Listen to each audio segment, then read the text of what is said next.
Hello and welcome to the Photography and Video Show podcast, episode number 3 for August 2023.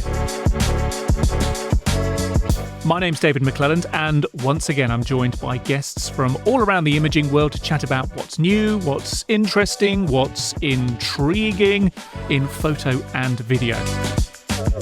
Now, in our last show, we went pretty deep into AI imaging, including a chat with Boris Eldegson about the controversy around his image, The Electrician. And immediately just was pulled in. When you start, for many people, it becomes a kind of addiction. It's a new way of producing images. It's fascinating. Yeah, you are in this kind of like God mode where you can use words to create things. Hannah Rook from Digital Camera World also joined us to talk about AI photography workflows. If you missed it, then, well, quite frankly, you missed out. So find it wherever you found this. But in this episode, we're going a bit hybrid, speaking with filmmaker and photographer Alice Greenfield about what it's like to balance shooting both still and moving pictures.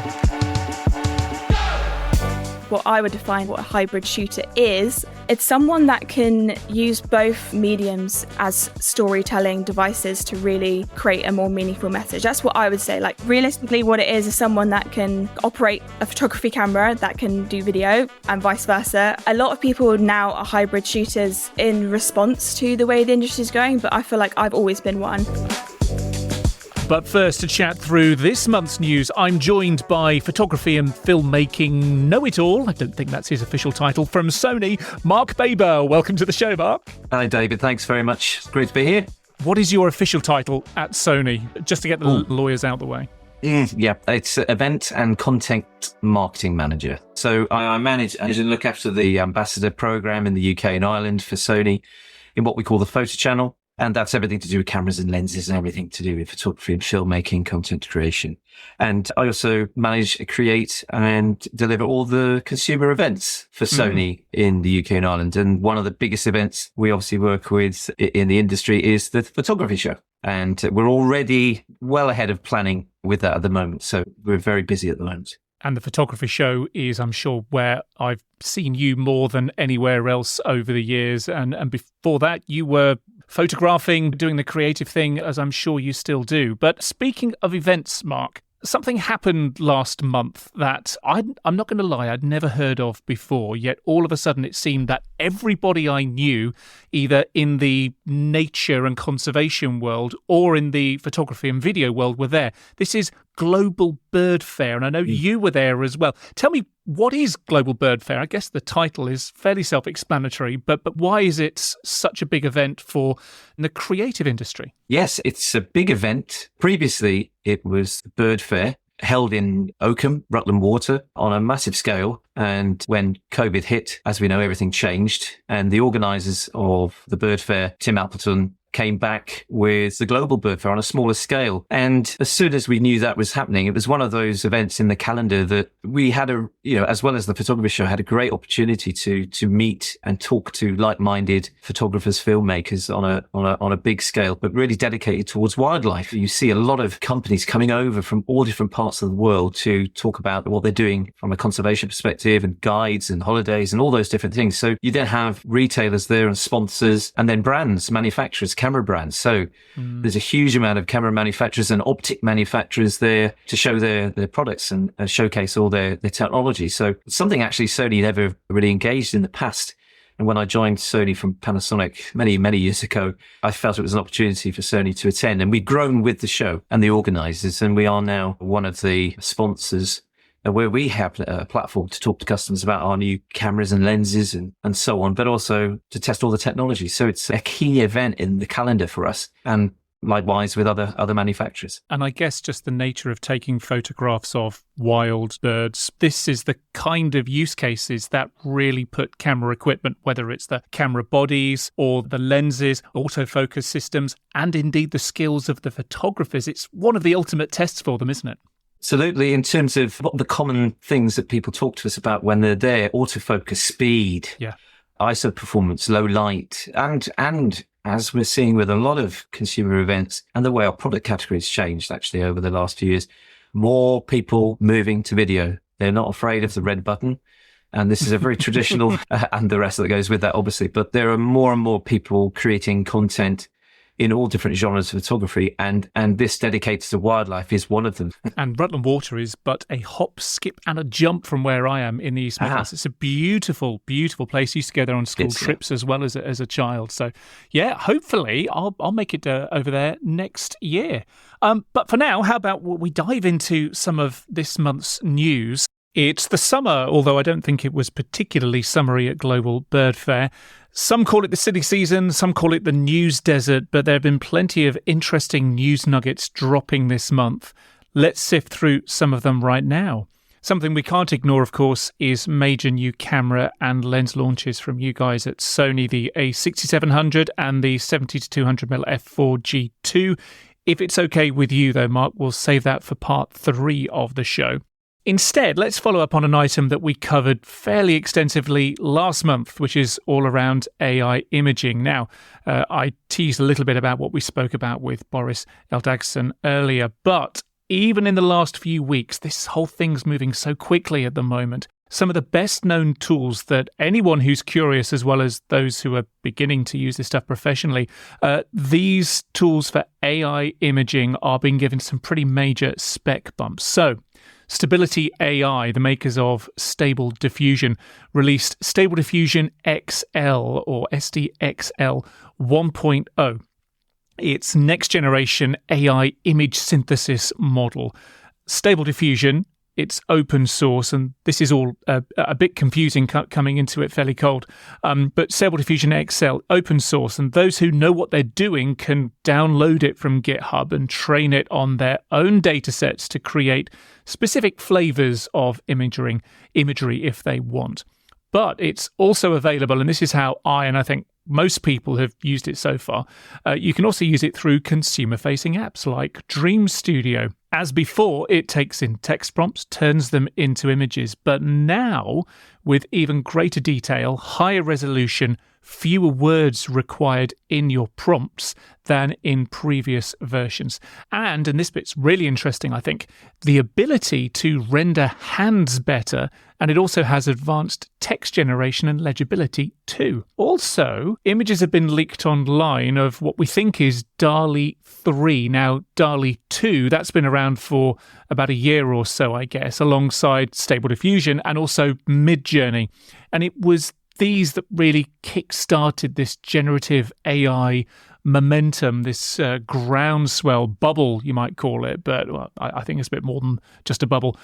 So DALL-E 3, from the images that have been leaked online so far, it seems, it too is also focusing on text generation as one of its big next level ups there. Now, I don't know if you've seen this, Mark, but one of the tells for me, whenever you're looking to see whether an image is whether it's AI generated in part or not, it can't get the hands right, can it? Fingers, and also any writing, any text.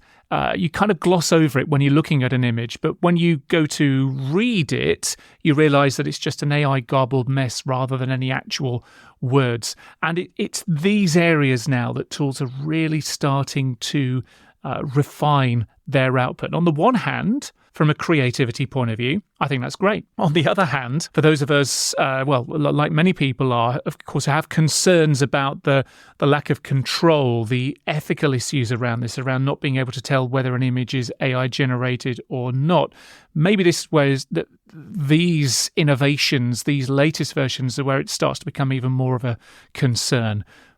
Where are you at on this, Mark? I mean, clearly it's one of the big topics in the industry at the moment, and it's very exciting from a creativity point of view, but from an ethical, a moral point of view, the practical concerns around authenticity and so on. What's your take? I've got a few views of this. My personal view, actually, I've dabbled in things like Midjourney, mainly to discover what it's all about. And I do see a lot of repetitive pictures of people in a futuristic world, of these images. And I wonder what are people doing with that? Is it just people experimenting? And it probably is.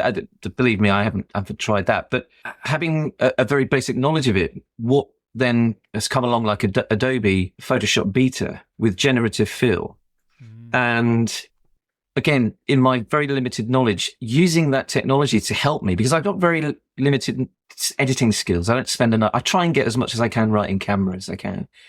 But then when I've got something in the background of, say, recently my son's rugby tournaments had finished, and of course I get asked, hey, Mark, can you bring your cameras and can you help out? And I do the team photos and things like that and give it to the club, and, more than happy to do that. Get Mark in. He knows about cameras. Yeah. The guy that works for that kind of camera company, oh, here we go. I'm here to see my son. But you then take it back to editing because it was a dark day, and all lo and behold, in the background is this person walking by, and I can spend hours actually, highlighting it and masking it, and eventually, it'll do.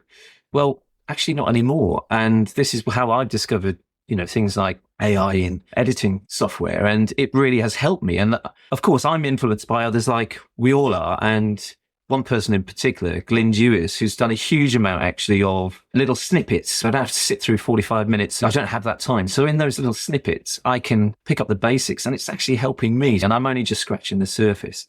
From like if I put my event manager hat on, we are asked a lot by customers in terms of, what's the new camera going to look like? Is it going to guess what this is? And, I have no idea what the future brings with camera technology. But from a Sony technology perspective, we now have AI processors, chips in our cameras. So the A7R Mark V and the recently A6700 now has autofocus in it called deep learning. And again, I'm not sure how to explain about that, but effectively, the technology now uses AI to identify and analyze, say, a subject like a human body.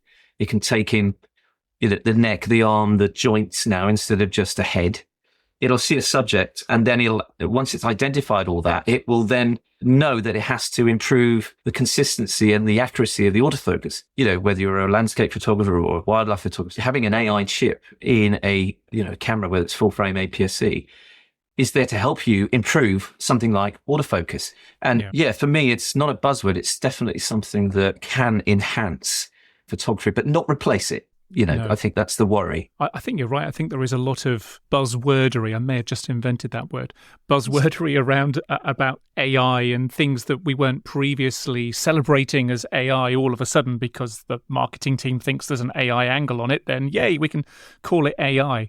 And it's interesting you spoke about experimenting with Midjourney and the like, and all of the different images that we see, particularly on Twitter or X or whatever we're supposed to call it these days. Lots of really interesting streams of people who've created these future kind of scapes with cats being chased by geese on a Martian surface or whatever. For me, they're very much like party tricks at the moment. Hey, look what I can create. Here's the 128 different prompt words that I can create it. You can create it too. And that's all great as a means of expression, a means of creativity. But really, for professionals, it comes down to, okay, how am I going to use this to do my job? You mention Adobe, though, of course, Adobe Photoshop. That has also leveled up in the last few weeks. Generative fill, we've all been experimenting with that, but now it's thought outside of the box with generative expand. So that lets you to reframe an image, expand an image based upon the original's context. Or you can put prompts in there as well. So if you just want to expand beyond the frame of a thing you took, an ice cream van on top of a cliff, and you want it to be on the left third rather than the right third, you can reframe and then say, but I want a flock of seagulls to appear in that right third or something. I think that's really, really exciting and comes back to being the practical side of what we can actually do with this AI, machine learning, call it what you will stuff, to help us really enhance our creativity, which is what, for us, this is about. Yes, and you've reminded me actually with generative fill. I went again camping recently with my family and friends, and there was an image on a landscape, and we were stood on a big stone slab that fit, I think, 9 people. And of course, I didn't have a tripod, so I had to take the photograph, and I had to think on my feet and think, right, hang on a minute, how am I going to be in this photograph? Right, I'll use the corner of that slab to go into the corner of the screen so that it's a marker for, I said, once we took the photograph, I gave the camera to my wife. I said, make sure the corner of that slab is in the corner of the screen. So I then told everybody to get off the slab, ran onto the slab, positioned myself. They took the photograph, and I thought, right, I'll cut myself out. I'll drop myself in. I mean, I had some fun with my kids with that, making me look bigger and smaller. Yeah. But when I got home and I edited it, I was like, that slab was had lots of moss on it. And I thought, hang on a minute. So I did that. I extended the crop. I then overlapped it with the rectangle, and it just added in. And there's no join. I mean, even there was a set of keys on the top of the slab that it kind of just fitted the rest of it in. And when I showed the family, they were like, "Oh, that's great." But I said, "Yeah, but do you recognize the left-hand side of the image and also the right-hand?" What I've done is I've extended it, and they couldn't tell the difference. They were like, "You're kidding me." So not only did I used it deliberately to extend that slab, but also I now could just make the composition of the image a bit more pleasing to the eye. I don't use it enough. Maybe there's people listening say you shouldn't use it. Get it right in camera still. But for me, it's kind of, it will still be an afterthought, but it's there. It's funny. I'm trying to challenge myself because, like you, I do what I do, and I've been doing it for a long time. And sometimes there may be other ways of doing things that just haven't occurred to me. So I am challenging myself with any process that I do to say, oh, I wonder if there's a way that AI, or if there's an AI machine learning tool that could help me to do that. And, whether it is editing some photos. I was editing a video last night for a thing that my daughter's doing around dance, and that there wasn't anything for that I knew of, but I'm sure there would be. But just with this audio for the podcast, I'm now using artificial intelligence machine learning tools to help me edit this. A tool like Descript, for example. I've been using Adobe Audition for years for all of my audio editing stuff.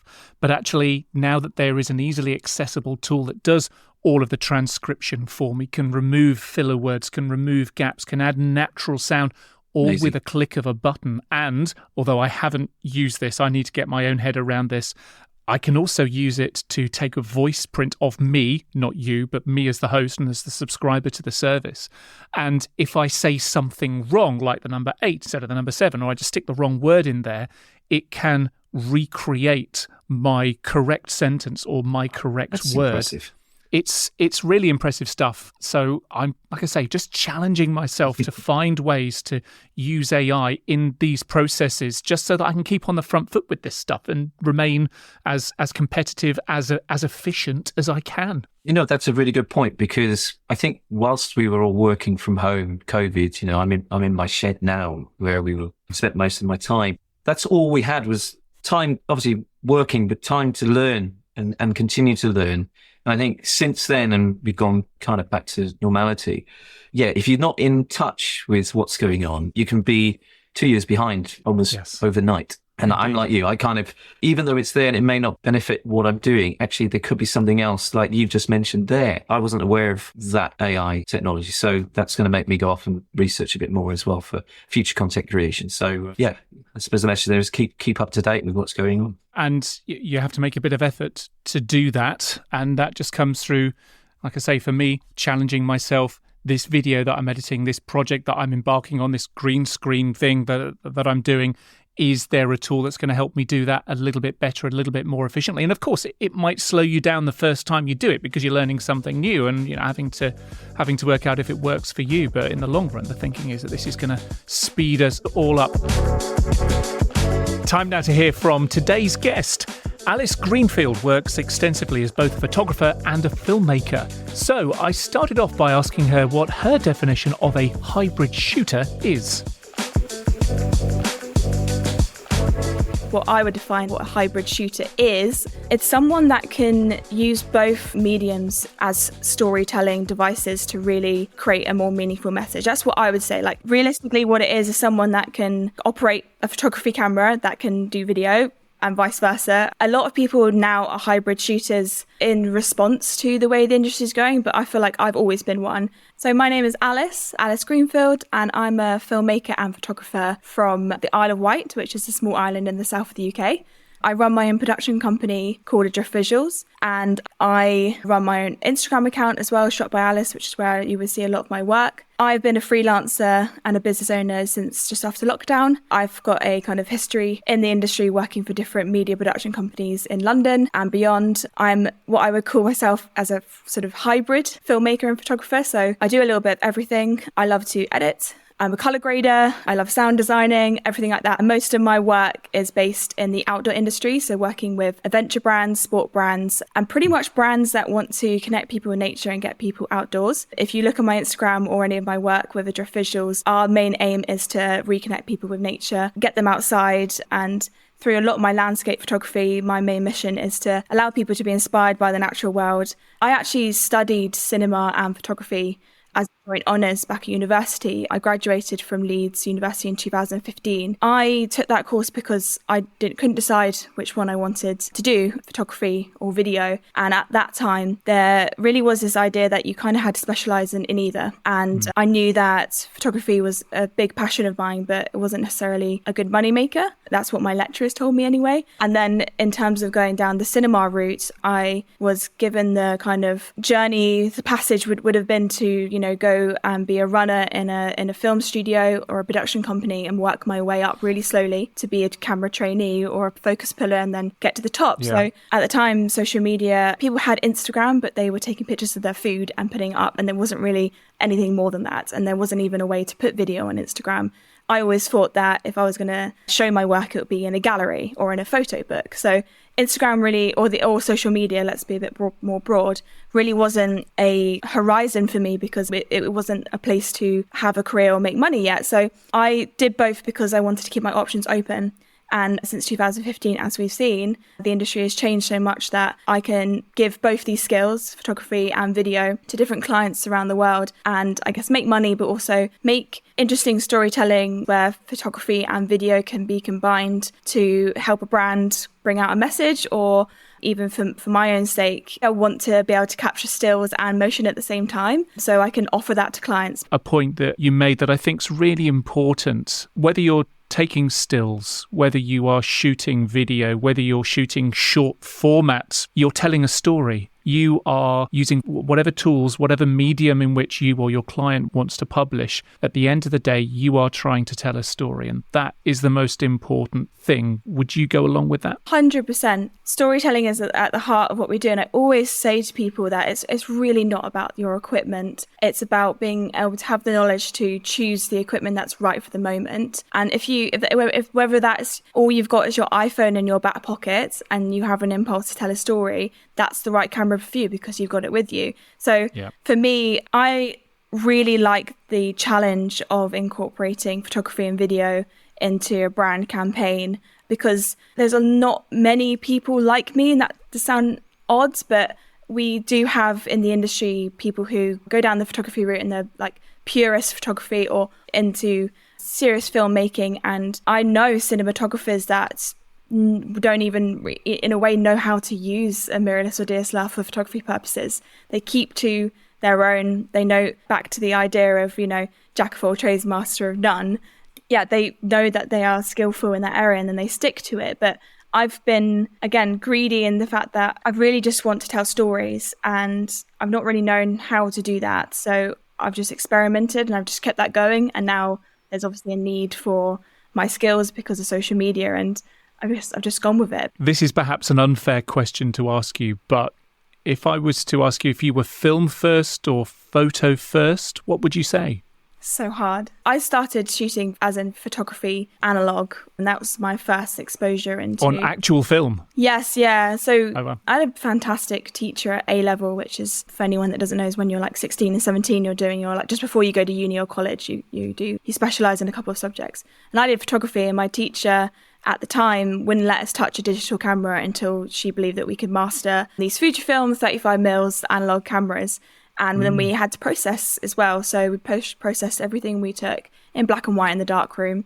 And that's the only way you can see your picture. So if you screwed it up, then you're not going to see it. And I loved that introduction to photography because I was really captivated by the chemical reaction and what I would describe as the magic of photography. Like, I still don't understand how you can see something through a viewfinder, then suddenly you can go to the dark room and see it come towards you. But yeah, so my first enlightenment was through photography. So I probably would always choose it because there's a lot of faff that goes into video making. And when I'm with the film camera or just my simple Sony A7 Mark IV, which is what I take everywhere with me, I can definitely be a bit more relaxed to my storytelling approach. You know, I could just put it around my shoulder and go for a walk in a country that I've not explored before, and I'm at peace, more present. So probably photography, but filmmaking I love as well. So at a practical level, do you get asked to shoot stills and video on the same job as a hybrid shooter, or do you get asked to do a stills job and then a video job? How hybrid is your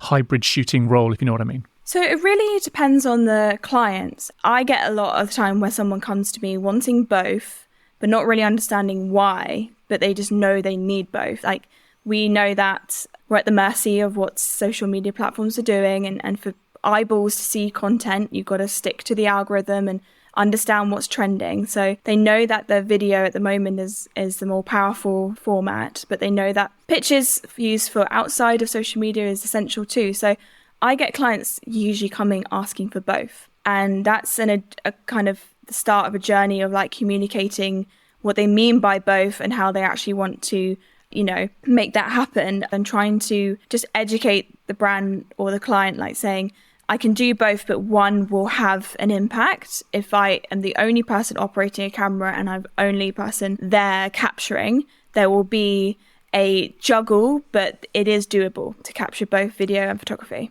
How do you try and balance the different needs for stills and video on the same job while remaining efficient and nimble? Good question. But yeah, firstly, I have a much bigger arsenal of equipment than you would imagine because of this. So firstly, I've invested a lot more in having both, just in case, and also different rig systems that I've built that helps me on jobs like this.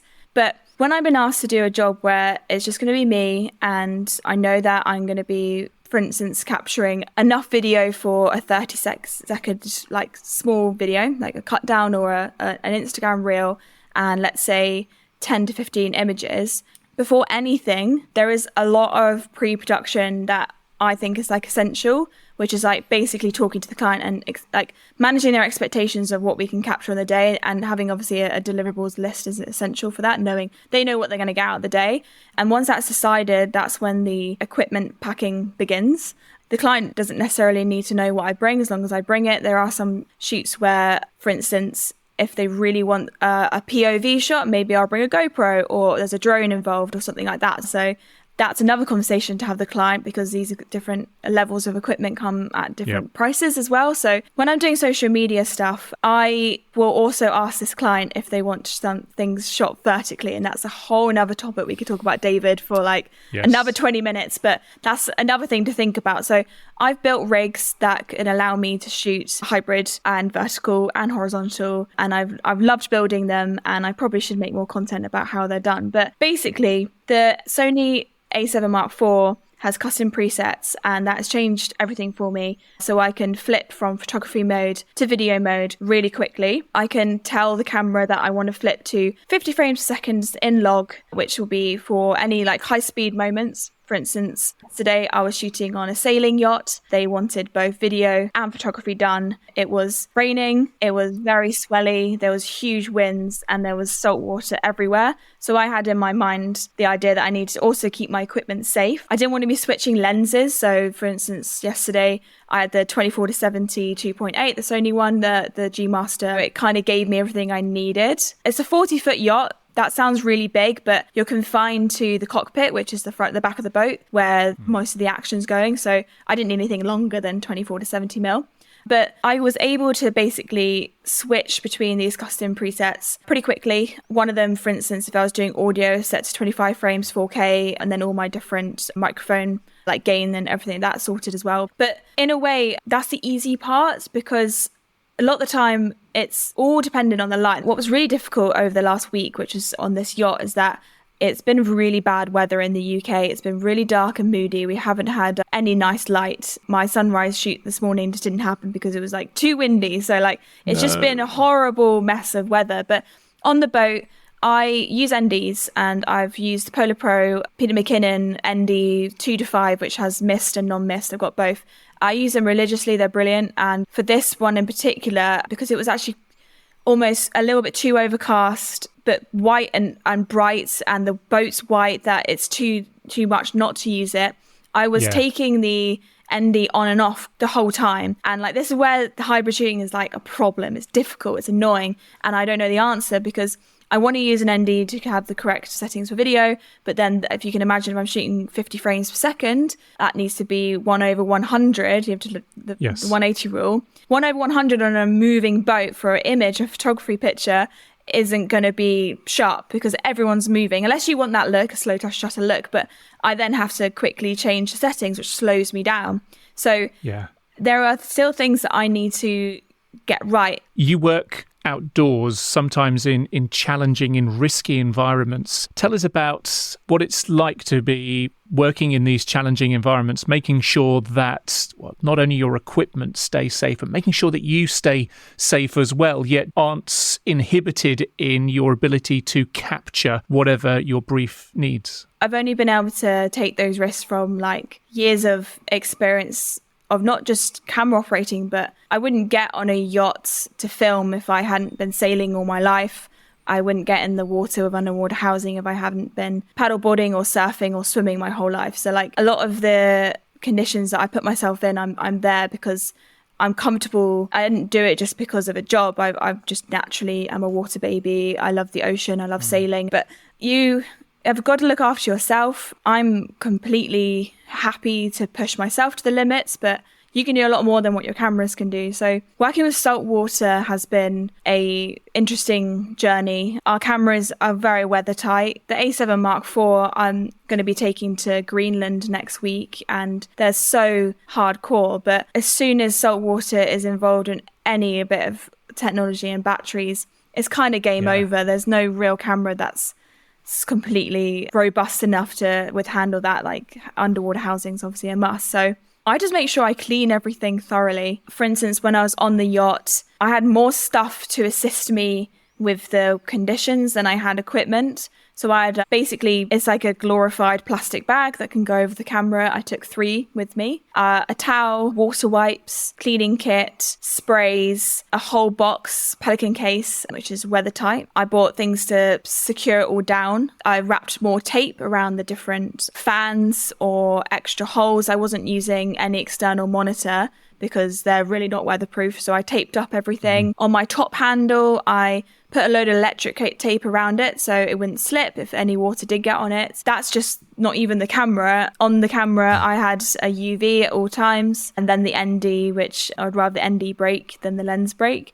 So that's a bit of extra. I wasn't using any monitor, any audio. So really it was just like the aluminium rig and then the camera. So a lot of the time I was using my own body to cover it as well as a shield. It's super fun though.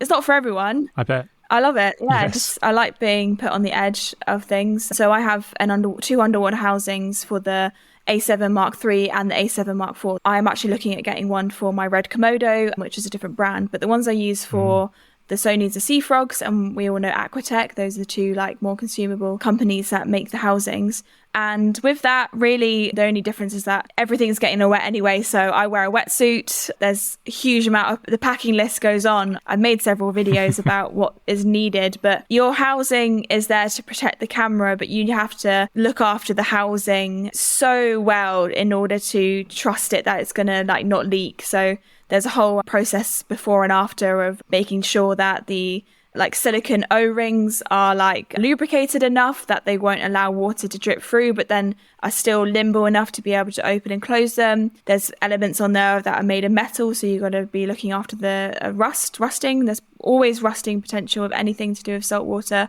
I mean, I unfortunately have blown out my HDMI cable on one of my cameras, the input, because there's had saltwater exposure in there. So insurance, it's fine.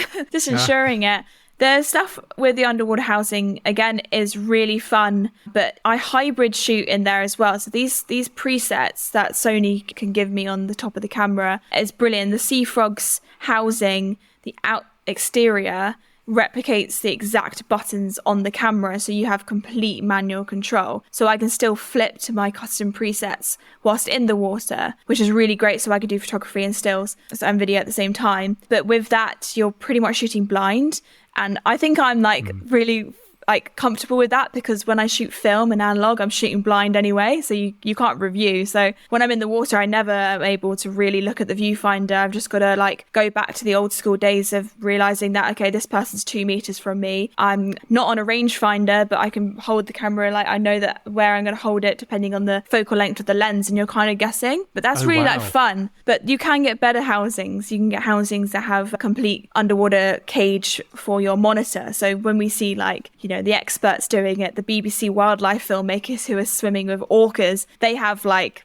I've got just a housing. And, you know, really what I'm doing is hoping for the best, what we call like spraying, like for the shot, that kind of thing. I've been in the water with a friend of mine, and his housing started filling up with water in front of us. Inside the housing, there is a little device that basically sets off like, it sounds like a fire alarm, which is really great. It will tell you if any water has been exposed. It certainly sounds as though you were describing how when you are taking images underwater and you don't have a view through the viewfinder, you wouldn't have had that insight had you have just started off with a digital and been able to spray at that point. That discipline of working from a film point of view, going all the way back to your teacher in A-level, certainly serves you well in that environment. And I'm sure serves you well in other environments as well, maybe even not underwater, where you're still able not to have just to worry about what's through the viewfinder, but from a storytelling perspective, particularly when you're out on location and the story is emerging in front of you, being able to have your senses tuned into whatever else is happening around you as well. I'm thinking about a lot.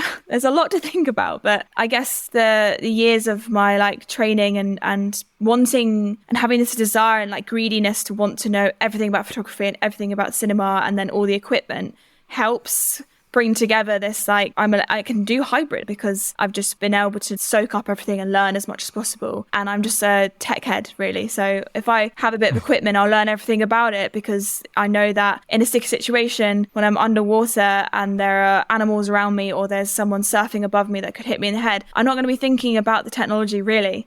I've done the thinking, I've done the learning, I'm thinking about what's happening. I don't even need to look at what I'm doing. I see the camera as like an extension to my hand. It's the muscle memories there. I can trust myself to know I can change the settings without even looking. And that allows me to focus on the important part, which is the story and the creativity and safety.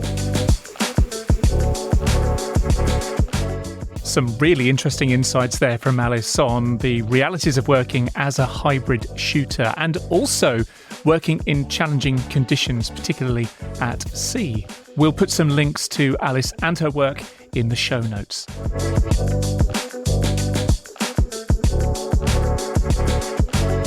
Mark, how's it going in there? My shed is getting hotter and hotter. I've just installed a air conditioning unit. I say installed, I've bought a portable air conditioning unit. I'd never considered one before, but oh my gosh, I plumbed it in for the first time at the weekend. Oh, it is so good. Yeah. I can't have it. It's like having a jet engine in here, but I turn it on. It takes me about 20 minutes to drive into my studio in the morning. I will turn it on, and by the time I get here, it's freezing cold, and that seems to last me for the whole day. I should have done that. The thing is, my kids are coming back they're doing a rugby school today.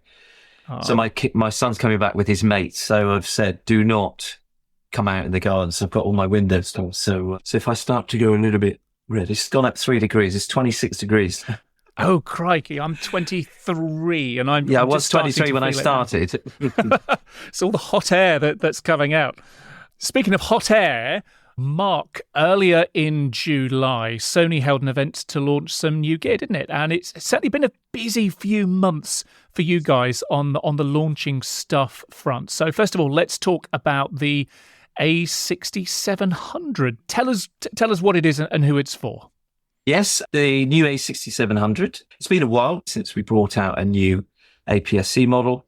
Those of you who are familiar with the ZV-E1, which is the full-frame vlogging camera, it is kind of a cross between the two. So it's got the traditional side viewfinder shape and then this newer kind of rounder body that resembles a ZV-E1. So in terms of build quality, slightly different. I think for me, in terms of ergonomics, the grip and the flip-out screen is a welcome addition as well. So for me, the smaller APS-C 6600, 65, 6400s and so on, they're ideal if you've got, you're looking for something really, really small. But this isn't that much bigger. It's just the grip's been made a little bit more comfortable to use. It's not replacing anything, so everything is still part of the range. It'll sit now as the latest model in that series. So it's an alternative to full frame. And the one thing, the two pieces of technology you've got in common is it's the same mount. So the lenses that are made for the E mount can be used on the full frame mount, the FE mount, and vice versa. And of course, if you put a full frame lens on an APS-C body, you calculate the crop factor by 1.5 times to give you a full frame equivalent.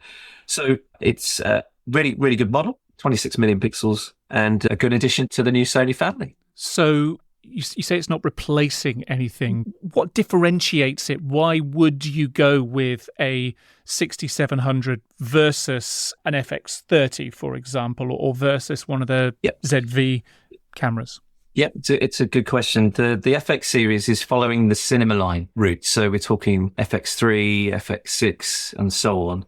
That side is more video-centric from the moment you switch it on. And the ZV-E1 is the other side of more content creation. As soon as you switch on, it is set up for video, but this is more geared towards the form factor. And this one, it has certain features the FX30 has, but it's more geared towards the vlogging category we have, like the ZV-E1 Mark II and so on, ZV-E10. The A6700 is a mixture of two. So we spoke about it before in terms of hybrid, both stills and videos. So when you switch it on, it's set up as a stills camera, but now it's taken all the best bits from the latest releases. So it has the new AI chip for autofocus. It has 26 million pixels, so it needs processor. So it's 8 times faster than its predecessor. You've got improved stabilization. You've got the color science now matches the cameras we've just spoken to. So again, it has elements of the FX series. So if you're buying this camera and you've already got those cameras, then there should be a easier transition for editing, matching the files together. It's still got the very fast buffer speed in terms of 11 frames per second. So it's a great camera for wildlife. So if you pair it up with a telephoto zoom lens and it's a full frame lens, you could have the equivalent of potentially a 600mm lens, in the palm of your hand, rather than having to use a tripod, monopod. In terms of video, so this is where it links with those other models. You've got 6K oversampling, so really high-end detail. And then when that is output to 4K, you've now then got what the other cameras have, which is 4K 60p or 120p. There is some slight crop with those modes. And in terms of log as well, you can shoot in... Yes, you've got logs. You can install lookup tables. We have a website that's part of our European Pro team where you can download ambassador files that you can upload and so on. And then you've got a lot of third party out there as well. 10-bit, 8-bit, 422 color sampling as well. So, you've got everything that you would associate now with what's been released, not just by ourselves, but others as well. And then we have an element of the new technology. And for me, I just find this technology incredible, the auto framing. If you're on your own, you're a solo shooter, this could act like having an assistant. So it'll crop automatically and it will follow you around without the camera moving because it's got that extra data to play with. Yeah, I think some other brands have got this in different technology as well. And then when you play the footage back, it looks like it's tracking you. And that you find in the ZV-E1. So we've got, little bits of this new technology being taken out of maybe higher end models and now put into the APS-C range, which you wouldn't have got previously. You mentioned a telephoto lens being a good match for the A6700, and that was something else that you announced last month as well, the 70 to 200mm f4. This is a version 2 of an existing lens, isn't it? Just tell us a bit more about what's new with this version. Yes, it is. For me personally, I think this is a long way to upgrade to the existing 70 to 200 f4. I think it's been about 9 years since we've updated this lens. So the lens has been very popular in terms of what we've had in the market. That still sits there. But this one now has the newer technology. We've introduced linear motors now for a number of years in our technology of lenses, and that gives you fast, precise, quiet autofocus. And everything we've talked about earlier about speed and accuracy and hit rate, the stickiness and so on. And we think about how autofocus in cameras has changed so much in the last 4, 5, 6 years or so. The speed at which it operates and how it tracks. Having lenses that are able to keep up with the autofocus in the cameras is really important. Absolutely. If you got, and this is the importance of having a native lenses, Sony have over 70 native lenses now for the two different form factors, but the same mount. So having a fast camera, say, let's look at the A1, which sits at the top of our range. It shoots 30 frames per second. This lens, it performs 30 actuations a second. So it will keep up and match the frame rate of that high-end camera. If we then look at an A6700 that's 11 frames per second, it'll do the same for that. If you're using then a fast card, then you're getting the ultimate performance from that camera with the fastest lens, the fastest card. So, if you're using a third-party adapter or a third-party lens, we can't guarantee that will be the same performance. I saw it at the Birdfair. It is a lot smaller. I think it's something like 15% shorter and about 46 grams lighter. So in terms of having that on an APS-C or a full frame body, it feels good in the hand. But you're right. I think that's really important. The quality, the speed, the autofocus, the handling. But what I tend to make sure the team are doing when they're talking to customers, including myself, is actually show the customer what it's like at a macro, the close-up end. Because our technology over the last few years in terms of lens quality, we're able to get closer. The focus breathing, the way it shifts from foreground to background is becoming more and more impressive. And this lens now, you can get 1-to-1 macro, not macro-like, but macro images from a 7200mm lens, which means you can get up to, I think, less than 26 centimeters from the subject. So it doubles up here as a great telephoto lens, but also an extremely more than capable macro lens. And of course, put on a 2x converter. You've got a 600mm lens in your hand if you're using it on APS-C body. So there's some key messages there that it isn't just a upgrade replacement. Actually, it's adding new technology to be able to get more out of what you would do previously. So really versatile, and like you say, being a little bit more agile, a little bit lighter as well for those people who are shooting out in the fields, say wildlife photography, particularly at the long end of that. That would be great. And just carrying on that versatility theme as well, stills we've spoken about. I'm guessing this is also going to be a really useful lens to have for video as well. I'm guessing event type videography. This might sit particularly well with those videographers. Yeah, I agree. In terms of image quality, the ultimate image quality we have within the range is the G Master lenses, and that has center to corner sharpness. This has incredible center to corner sharpness for a non-G Master lens. So if it was a G Master lens, it'd probably be a lot more expensive. But in terms of sharpness and performance, absolutely, right on the money with this one. Again, the most important thing about these new lenses is that close focus and breathing in terms of how you can shift the sensitivity of focus from the far end to the near. Mix that up with the focal length, then this could be perfect for gigs, events. If we take it outside the wildlife world, sports, I'm certainly going to go out and try and practice with that and see how it can perform versus what I would normally take to a sport event, which would be like an A9 II or an A1 with a 7200 f2.8 Mark II. That's the benchmark for me in terms of speed and autofocus and the look that you get, that completely washed out background. But again, what you've got there is the less weight and the more compactness. So I think it'll appeal to a lot of people, to be honest. Good stuff. Right. And finally, and I feel bad for saying and finally here, audio. Why do I leave audio last when it's so important? It's 50% of the picture or 90% online, whoever you believe there. But another announcement that Sony made is here to help on that audio front, and it is the ECM M1 shotgun microphone. And just to say, the reason I'm keen to have just a quick chat about this is that it doesn't look anything. I own shotgun microphones. This doesn't look anything like I expect a shotgun microphone to look like. It's a really interesting little bit of kit. Yeah, we've released quite a few microphones over the last couple of years, actually. So there's obviously a key focus on sound. And you're absolutely right. Shotgun mics are normally protruding over the end of the lens with a big wind protector on it and so on. This one's very, very small. any of our cameras that have the multi-interface hot shoe, then this microphone just attaches with no cables and the handshake is made straight away. So you've got on this one 8 different types of audio recording. It's got it all front, rear, right, together, front and rear separately. Yeah, and for content creators, having that rear focus as well is going to be beneficial because you can record yourself commentating as you're shooting rather than the pickup just being from whatever's in front. Yes. Or having both of those with one microphone. That's great. Yeah, close-up interviews, meetings, so you've got wider angle, but you want to capture the environment around you. You know, I've got a plugin on my Mac that reduces background noise. And I've had that since COVID, and it plays a huge part, especially with the noises you can get in the shed and the air conditioning and all that different things. So this now has a noise reduction input on it, so you can have an effect on the hardware before you start thinking about the editing. And from what I've heard through the testing, again, controlled testing, you know, it's got good bass. It's not tinny. And I think it can be quite competitive with the rest of the market. Very good.